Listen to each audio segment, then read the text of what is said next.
भगवद्गीता अध्याय 2 श्लोक क्रमांक 9 आणि 10. मागच्या भागात पाहिल्याप्रमाणे आपली झालेली शोकाकुल अवस्था आणि मनात उडालेला गोंधळ श्रीकृष्णाला सांगून झाल्यावर पुढे त्याने जे वर्तन केले त्याचे वर्णन या 2 श्लोकांमधून संजय धृतराष्ट्राला सांगतो. श्लोक क्रमांक 9. संजय उवाच.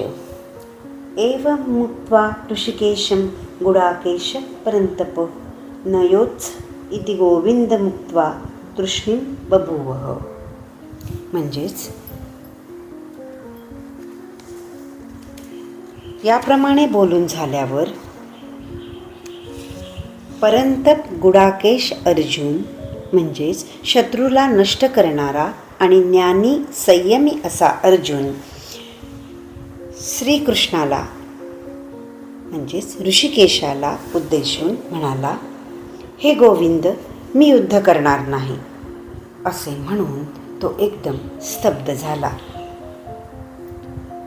त्याचे हे रूप पाहून पुढे श्रीकृष्णाने काय केले त्याचे वर्णन श्लोक क्रमांक 10 मध्ये येते. ते असे. तमुवाच ऋषिकेश प्रसन्नीव भारत सेनयोरुभयोर्मध्ये विषिदन्तमिदं वच.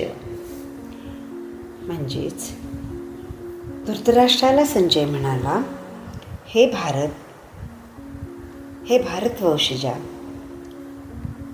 त्यावेळी दोन्ही सैन्यांमध्ये उभे राहून स्मितहास्य करीत श्रीकृष्ण शोकाकुल झालेल्या अर्जुनाला म्हणाला. तो भाग आपण पुढील भागामध्ये पाहू.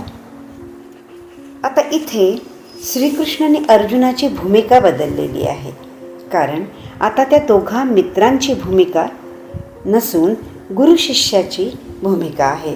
अर्जुनाने श्रीकृष्णाचे शिष्यत्व पत्करले आहे, त्यामुळे गुरुच्या भूमिकेत येऊन श्रीकृष्ण त्याला उपदेश करतो आहे.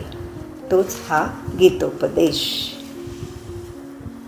पुढील भागात आपण याचे आकलन करून घेऊ.